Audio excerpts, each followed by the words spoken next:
অবশ্যই বাস্তবায়ন করতে হবে। দফা 1,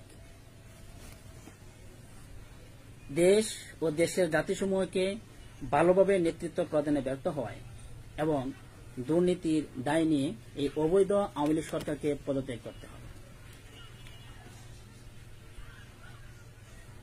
দফা 2, অগ্রহণযোগ্য নির্বাচনের মাধ্যমে গঠিত অগ্রহণযোগ্য এবং অবৈধ দ্বাদশ জাতীয় সংসদ ভেঙে দিতে হবে।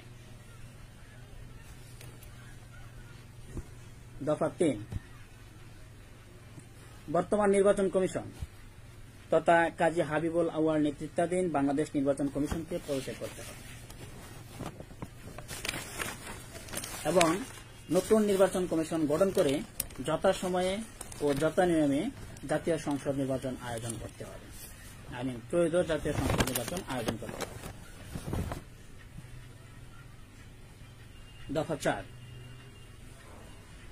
রাজনৈতিক দল নিবন্ধন আইনের কোন রাজনৈতিক দল নিবন্ধন গ্রহণের জন্য বাধ্যতামূলকভাবে সংসদ সদস্য হওয়ার যে শর্ত রয়েছে এবং রাজনৈতিক দল নিবন্ধন গ্রহণের জন্য কোন রাজনৈতিক